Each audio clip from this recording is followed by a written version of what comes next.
Un grand leader comme cette femme au parcours inspirant. En 2010, elle fait partie de la première génération de jeunes Africains leaders reçus par le président Obama. En 2011, elle participe au forum initié par Michelle Obama en Afrique du Sud avec 75 autres leaders africains. En 2019, elle a ouvert les librairies Kenna, exclusivement dédiées aux livres Nouveaux Horizons. 4 ans plus tard, c'est plus de 220 000 livres écoulés et un chiffre d'affaires variable le mois entre 1,5 et 5 millions de francs CFA. Elle a même été récompensée par Africa Regional Service comme meilleure distributrice de l'Afrique de l'Ouest. Elle, c'est Dr Kane Aminata, mère de 9 enfants. Elle est écrivaine, conférencière, dentiste, amoureuse du savoir et des livres. Suivie sur les réseaux sociaux par plus de 67 000 personnes, cette femme, avec ses posts rythmés, impacte de nombreuses femmes au quotidien sur le leadership, le bien-être intellectuel et le développement personnel. Bienvenue dans votre émission Succès. Aujourd'hui, nous mettons en avant le parcours de cette brillante femme entrepreneur.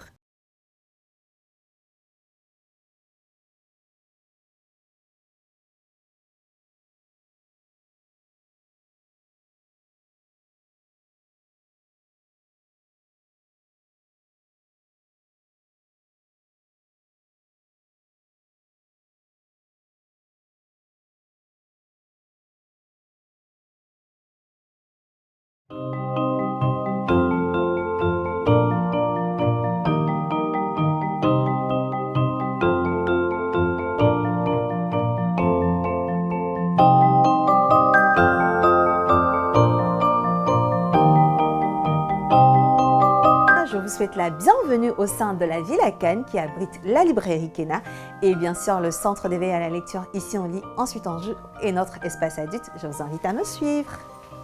Nous sommes ici dans notre tout premier espace avec la bibliothèque du rayon ou de la section jeunesse.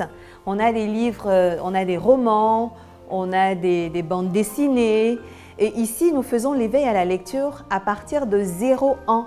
Donc, on reçoit des enfants qui ont moins de 5 ans et donc quand ils viennent, il y a ceux qui vont s'asseoir ici pour faire les activités de lecture. On a une première partie où les enfants lisent tout seuls, où on lit avec eux, on fait du renforcement en lecture avec eux. Et puis, une seconde partie où on lit ensemble avec eux et on tire la moralité de l'histoire. Et enfin, on a bien sûr le jeu et la collation qui est offerte aux enfants. On a donc les livres, bien sûr, des éditions Nouveaux Horizons qui sont présentés et puis, bien sûr, ces autres livres qu'on a reçus grâce à un généreux donateur. Il faut savoir que la bibliothèque a un fonds documentaire à ce jour riche d'un peu plus de 2600 livres répartis en 2 sections. La section, bien sûr, jeunesse et la section adulte. On va y aller pour la section adulte. Ici, je vous invite à me suivre dans l'une des pièces aussi consacrées aux adultes. L'idée, c'est vraiment d'avoir un endroit où on vient, on se pose pour se reposer, pour écouter un livre ou même pour échanger des entretiens. On a un divan qui est extrêmement confortable et qui offre en tout cas un cadre de repos aux femmes qui en ont besoin. C'est un plaisir aujourd'hui de se retrouver dans votre petit monde, entouré de livres. Donc, vous allez vous présenter pour ces personnes qui ne vous connaissent pas. Je suis Dr Kane Aminata, je suis chirurgien dentiste à l'UFR d'odontostomatologie de l'université Félix Houphouët-Boigny de Cocody. À côté de cela, je suis une passionnée de livres. J'ai un centre d'éveil à la lecture qui s'appelle Ici on lit, ensuite on joue. Et je suis également directrice de la librairie Kenna, une librairie exclusivement dédiée aux livres des éditions Nouveaux Horizons. Kane Aminata, vous avez un parcours inspirant. Vous avez un parcours qui booste. Vous êtes écrivaine, conférencière, vous êtes dentiste, vous êtes amoureuse du savoir et des livres. Donc, on va dire en 2006, vous avez débuté en tant qu'animatrice à la radio Al-Bayan. Comment s'est fait ce parcours? Est-ce que vous avez fait une étude de communication, de journalisme? Alors, je vais vous surprendre, je n'ai fait aucune école de journalisme ni d'animation, rien du tout. En 2006, je suis en 6e année à l'UFR d'odontostomatologie et je suis contactée par un journaliste de la radio Al-Bayan pour rejoindre l'équipe.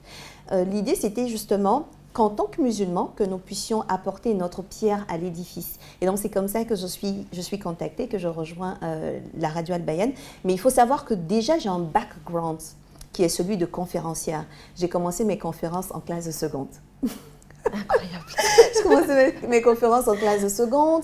J'ai fait mon premier discours de campagne électorale en classe de CM1. C'est pour dire que déjà, j'avais cette habitude du public. Du public. Voilà, une certaine aisance à m'exprimer en public. Et c'est très important public. justement de pouvoir Voilà. en fait être en avant, voir des gens, prendre des postes de responsabilité Tout à fait. afin de pouvoir conduire un monde pour ne pas que voilà, on ait peur surtout de parler devant un public. Donc vous avez commencé très tôt, c'est très important. C'est ça, donc le fait d'avoir commencé aussitôt m'a permis en fait d'avoir les rudiments, on va dire le minimum syndical nécessaire pour pouvoir faire mes armes en tant qu'animatrice journaliste. Donc cela vous a valu justement d'être reçue par le président Obama et par Michelle Obama. Oui. Comment s'est fait ce parcours? Alors, c'est une rencontre, je dirais, qui a changé ma vie, honnêtement. C'est parce clair. que Le président Obama quand Michel même, quoi. Obama, Il arrive en 2008 à la Maison-Blanche. Il est élu pour son premier mandat en 2008. Et en 2009, moi, je vais aux États-Unis pour mon programme de 3 semaines sur le thème de la démocratie à la base. Et quand je rentre au pays, je suis invitée par l'ambassade des États-Unis à prononcer une conférence sur les droits des femmes en islam. Et j'avais face à moi un parterre de femmes engagées dans la défense des droits des femmes. Et il y a une qui, à l'issue de la conférence, m'a dit ceci: quand je suis arrivée, je suis venue dans l'optique de vous attaquer.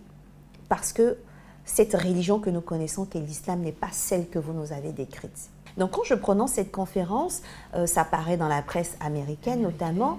Et donc, en 2010, à la faveur du cinquantenaire des indépendances des pays africains, Barack Obama s'interroge sur l'opportunité de recevoir les présidents africains ou les jeunes leaders africains. Il fait son choix sur les jeunes leaders africains pour les 50 prochaines années à venir. Parce que cette promotion de jeunes leaders-là, ce sera celle avec laquelle il faudra compter. Et son choix s'est avéré être le meilleur des choix. Donc quand je vais aux États-Unis en tant que journaliste à la radio Al-Bayan, Barack Obama me fait la surprise et l'honneur de me citer pendant son discours.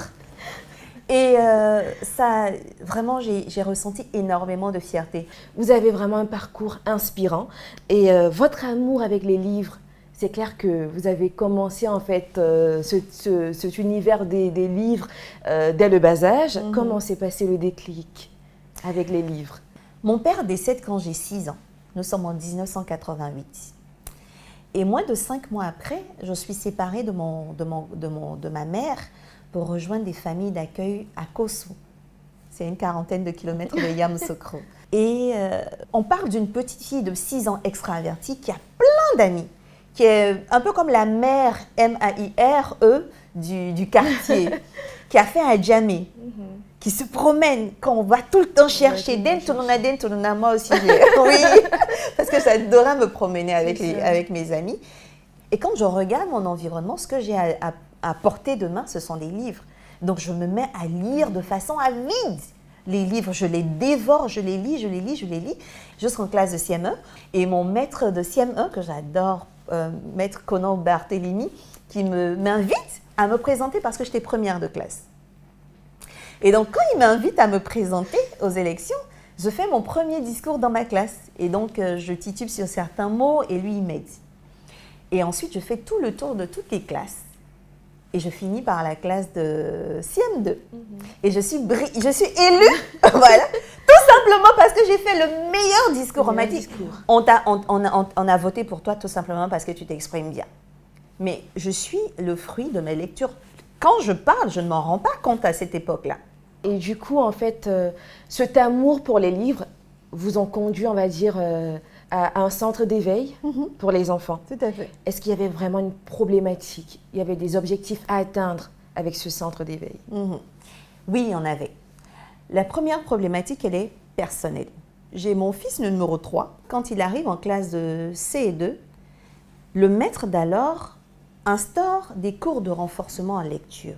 C'est là que moi, je prends conscience que mon fils ne savait pas lire. Je vous le promets. Mais c'est là que se fait la prise de conscience, la première prise de conscience. Qu'il faut que moi-même, je m'engage en tant que parent. Donc, je fais appel à un de mes collaborateurs avec lequel je travaille jusqu'à présent, qui va venir apprendre à lire à mon fils. Et moi, je fais également le suivi à la maison. Donc, en moins d'1 an, on a pu rectifier le tir. Parce que j'ai compris que l'école ne pouvait pas tout faire. Et l'autre prise de conscience va venir d'où? Lorsque je reçois des enfants à la maison, naturellement, vous avez beaucoup d'enfants, vous avez des garçons. Des garçons, ok. Donc, je leur dis, moi, j'ai 3 conditions. Je ne suis pas contre le fait que vous veniez jouer ici avec les vélos des enfants, mais mes 3 conditions sont les suivantes. La première, vous demandez l'autorisation à vos parents avant de venir. La deuxième condition, c'est que vous ne venez pas entre midi et 2, donc venez à partir de 14h30. Et la troisième condition, vous lisez et puis ensuite vous jouez. Vous jouez. Le lendemain, vous connaissez les enfants, ils sont extraordinaires quand il s'agit de tester. Et surtout de voir si vous vous tenez en fait à ce que vous avez dit. C'est ça. Voilà. C'est ça. Troisième jour, quand ils reviennent, il est 14h30. Je viens leur demander, vous avez demandé l'autorisation à vos parents? J'ai des 8 timides, ok. Et puis, vous devez lire avant de jouer. On dit, tata, on a compris. Ils sont partis. Ok. Ils ont pris la poudre d'escampette. Donc, je comprenais que, puisque je ne peux pas interdire à mes enfants de fréquenter d'autres enfants, je vais faire en sorte que d'autres enfants fréquentant les miens puissent s'imprégner des valeurs qui sont les miennes. Ok. La valeur première qui est l'exposition à la lecture, Ok. le fait de lire. Ok. Donc, c'est comme ça que, ici, on lit, ensuite on joue, naît. Mais pour moi, c'était ça. Il y a un livre que j'ai lu qui s'appelle L'innovation je gâte, qui est un livre magnifique, qui explique comment on peut faire des actions à fort impact social sans se ruiner. Et donc, c'était ça que j'avais à l'esprit. Ok. C'est que je ne peux pas m'en tenir à la petitesse de mes moyens pour justifier mon inaction. Il me faut m'engager avec ce que j'ai. Qu'est-ce que j'ai? Quand je pose le diagnostic de ce que j'ai mes compétences, j'ai la cour, j'ai quelques livres, j'ai les enfants qui sont là. Qu'est-ce qui m'empêche de commencer? Commence.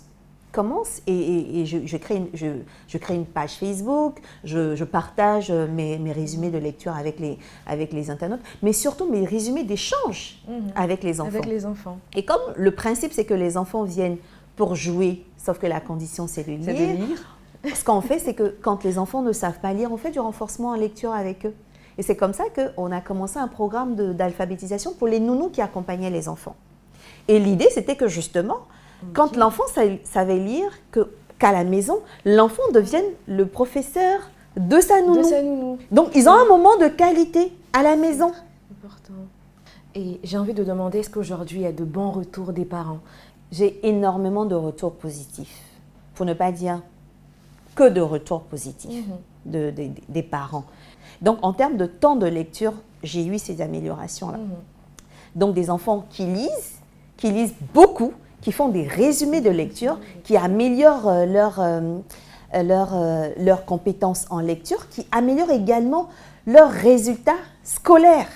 Et j'ai reçu des photos, des bulletins de notes de certains de mes lecteurs qui m'ont été partagés par leurs parents. Et après le centre d'éveil, vous avez ouvert la librairie Kena. Oui, un an après. Donc, une librairie exclusivement dédiée aux livres Nouveaux Horizons. Pourquoi ce choix? Les livres Nouveaux Horizons sont la branche édition du département d'État américain. D'accord. Je vous ai dit que j'étais triste en fait de voir que ces livres-là manquaient de promotion. En fait, ce sont des livres qui sont subventionnés par le département d'État américain. Et donc, on a des auteurs américains qui publient des livres en anglais. Ces livres coûtent la peau des fesses, si je peux me permettre l'expression, ou les yeux de la tête, et sont traduits aussi en français, mais par des coéditeurs français. Sauf que ces prix-là, les prix qui sont pratiqués, sont un frein. Et donc, Nouveaux Horizons, ce qu'il fait, c'est qu'ils vont subventionner ces livres-là, de sorte que les mêmes livres-là nous reviennent de 3 à 5 fois moins cher. Il y a des livres que je vais vous présenter qui étaient menacés de sortir du programme, alors que c'est des livres qui racontent des histoires d'Africains. On a hâte d'y aller tout à l'heure. Parce que ces livres-là ne sont pas connus. Moi, je sais ce que les livres m'ont apporté. Je suis une fille d'Adjamé, je viens d'une famille qui est pauvre. Et aujourd'hui, je n'ai aucun complexe vis-à-vis des personnes qui ont eu le privilège d'aller étudier à l'extérieur. Il me suffit de lire le livre qui parle du domaine dans lequel j'ai envie d'acquérir une compétence. Et puis basta, quoi. Donc, comment amener les livres vers les personnes qui en ont besoin, les personnes de couches modestes. Et je recevais des enfants qui me disaient « Tata, je veux bien lire à la maison, mais en dehors des livres scolaires, je n'ai aucun autre livre. » Donc, le prix, encore une fois, était véritablement un obstacle. Donc, c'est comme ça que je demande à Nouveaux Horizons quelles sont les conditions pour devenir libraire. Comme on voit les conditions, je me lance, librairie en ligne, je commence en août 2019, donc ça fait 4 ans maintenant. 4 ans maintenant, oui. Et en mars 2020, on a la Covid avec le confinement. Comme on était une librairie en ligne, on l'est toujours un peu avec la boutique physique, c'est la période où je vends le plus de livres. Les gens sont confinés chez eux à la maison. Moi, on s'ennuie. On ne sait pas quoi faire de nos enfants. Moi, j'ai l'expérience avec Ici on lit, ensuite on joue. Donc, je publie un article dans lequel je partage 30 idées d'activités qu'on peut faire avec les enfants à la maison. Dans les activités, il y a les livres. Nous sommes là. Donc, on a tellement parlé de livres qu'on a bien envie de voir un peu les livres que vous proposez, on va dire, dans votre librairie. Et c'est vrai également, vous avez une bibliothèque pour vous dans votre centre. Donc, vous vous cachez par moments pour lire. Oui, c'est mon petit coin de paradis. Okay. Quand je vous fais visiter, je vais vous montrer tous les rituels que j'ai autour des livres. D'abord, on va commencer par la librairie et après par la bibliothèque. J'ai hâte de vous montrer. On y va. Donc, je vous invite à me suivre. Oui, c'est le paradis pour les amoureux des lectures. Hein. C'est exactement ça. D'accord. Donc, c'est que des livres des éditions Nouveaux Horizons. Oui. Et comme vous pouvez le voir ici, c'est marqué best-seller américain. Et puis, voilà. Ok. Donc ici, c'est vraiment pour leadership. Le leadership. Ici, c'est le rayon leadership et développement. Leader. Il fait partie de mes livres qui ont changé ma vie. On a des livres de communication, information, on a des livres de société et de sciences politiques. On a également des livres de leadership et de développement personnel, des livres également de développement professionnel. Il faudrait signifier que jusqu'à ce jour, c'est plus de 220 000 livres écoulés. C'est énorme quand même. Voilà. C'est énorme. Et quel genre de livre sort le mieux, le plus? Alors, on a de plus en plus de livres jeunesse qui sortent. Je vous parlais justement d'un livre qui était menacé de sortie du programme, qui est Le garçon qui dompta le vent, qui est une histoire vraie de William Kankwaba, qui vient d'un village du Malawi. Et celui-là, il a dû quitter l'école justement faute de moyens de ses parents. Et grâce à la bibliothèque et à ce qu'il a lu dans les livres, il a réussi à fabriquer une éolienne et à ramener l'eau dans son village qui était en proie à la sécheresse. C'est vrai que c'est vraiment une passion et la lecture, mais en même temps, c'est du business. Donc, combien de livres vous arrivez à écouler par jour? C'est quoi votre chiffre d'affaires mensuel? Alors, est-ce que c'est rentable? On a un minimum, en fait, ça peut augmenter, mais un minimum de 1000 livres par mois. Il peut arriver que ces 1000 livres-là, on les sorte le même jour. Okay. Quand je prends, par exemple, 2 écoles qui me commandent des livres, que j'ai 300 commandes, vous voyez qu'en un seul jour, je sors 1000 livres. Effectivement. Du coup, votre chiffre d'affaires va... Il est fluctuant. C'est ça. Il est fluctuant. On peut aller jusqu'à 10 millions par mois. Et je veux dire, ces 10 millions, on pouvait même les faire sur 2 jours. Surtout quand on a des nouveautés qui arrivent, c'est vraiment en fonction des sorties. Et ce que j'expliquais également, c'est que comme ce sont des livres uniquement Nouveaux Horizons, on va avoir des périodes où les ventes vont ralentir. Quand je prends par exemple la période de septembre à octobre, où les parents sont occupés à préparer la rentrée scolaire de leurs enfants, donc les livres vont un peu avoir de mal à sortir. Mais l'idée, encore une fois, quand je prends par exemple un tel livre ou ce livre-là jeunesse, je vais recommander par exemple 500 exemplaires de ce titre-là, sachant qu'il y en a une centaine. Donc 500 exemplaires de ce titre-là, normalement avec une seule école, vous voyez que j'écoule tout mon stock. C'est pour ça, justement, en termes de stratégie déployée, ce vers quoi nous sommes en train d'aller, que nous allons déployer en tout cas pour l'année scolaire 2023-2024, c'est d'aller à la rencontre des enfants, aller à la rencontre des communautés, et nous ambitionnons autour de 5 grandes thématiques que nous avons identifiées, toucher 10 000 enfants par exemple, dans le cadre de cette campagne-là. C'est parfait. Donc je pense qu'on a vu un peu la librairie, vous proposez de très bons livres. On va maintenant passer à votre bibliothèque, là où se trouvent les pépites. C'est ça. De Khan Aminata, donc on y va. Ça marche. Je vous laisse me suivre. Oui.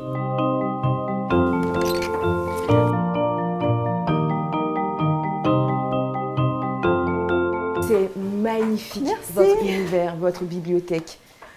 En fait, c'est apaisant. On a tout de suite envie de lire, de se ressourcer.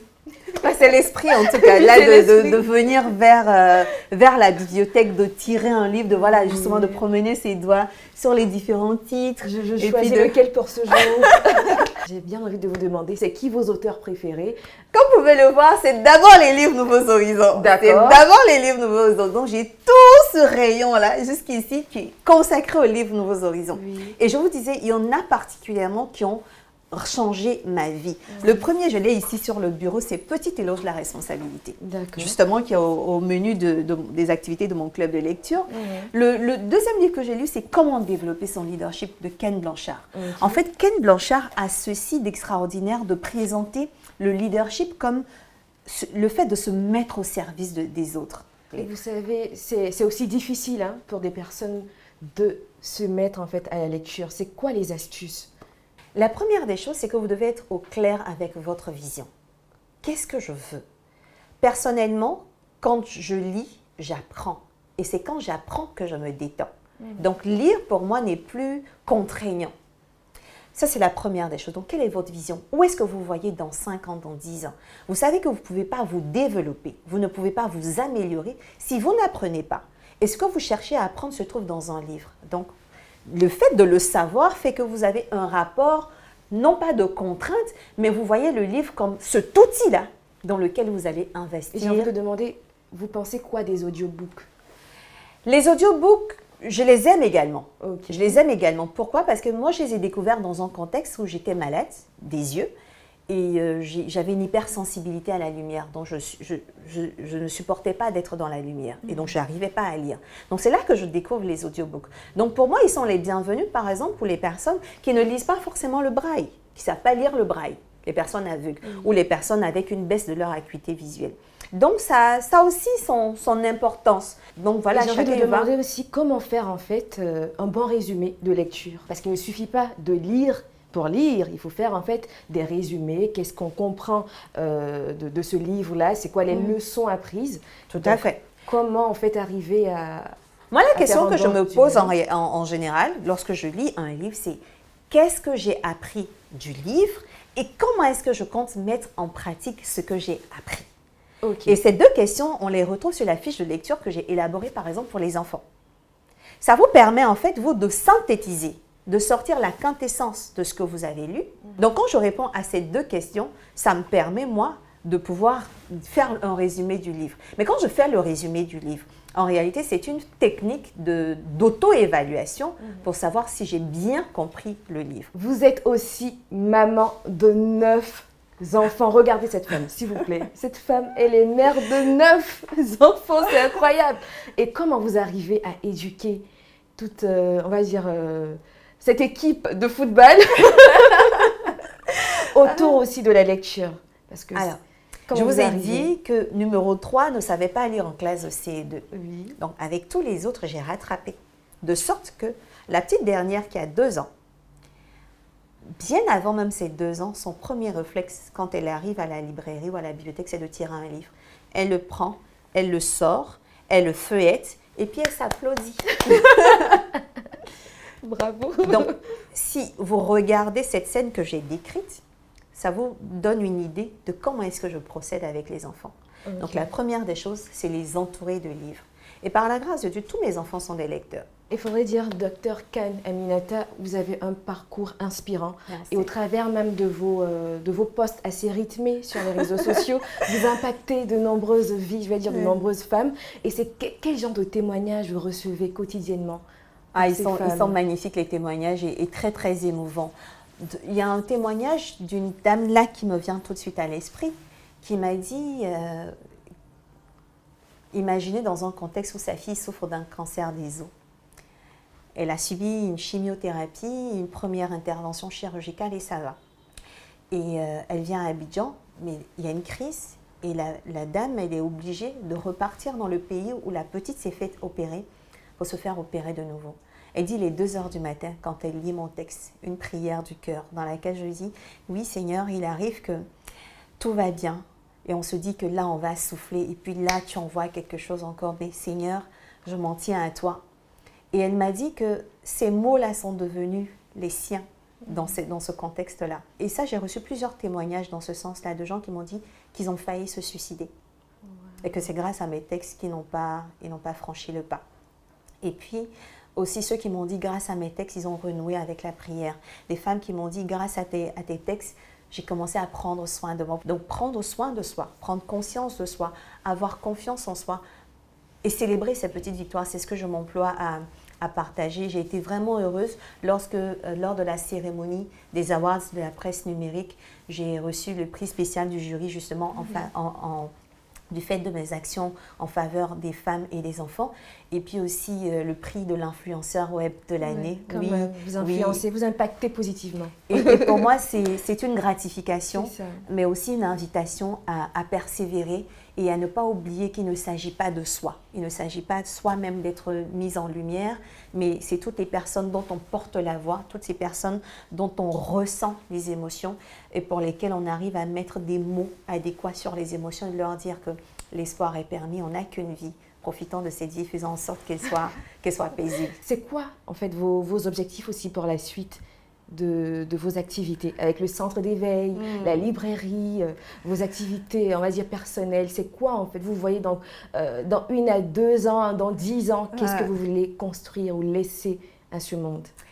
Mes ambitions sont grandes, honnêtement. Et même grandes, elles sont immenses. Mes ambitions sont immenses.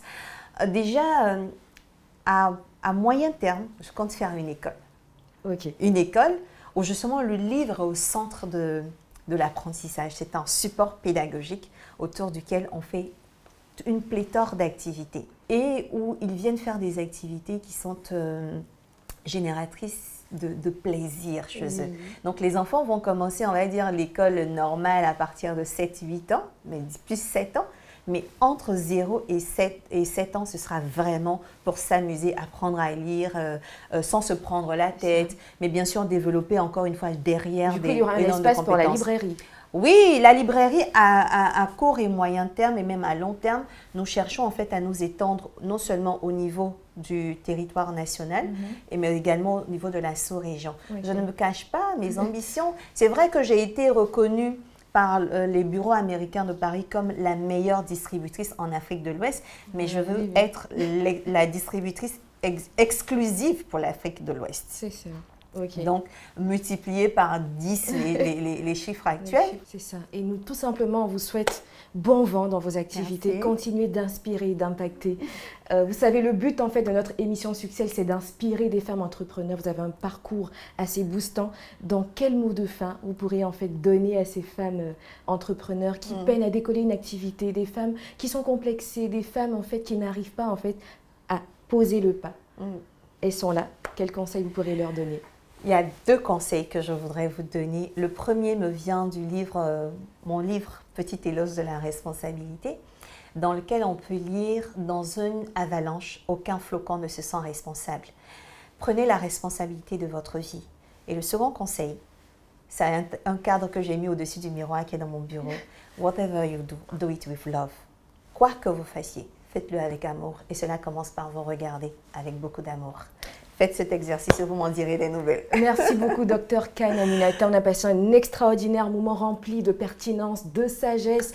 Et moi, tout ce que j'ai envie de vous dire, c'est lisez et réussissez. Merci à vous de nous avoir suivis et à très bientôt pour votre numéro Succès.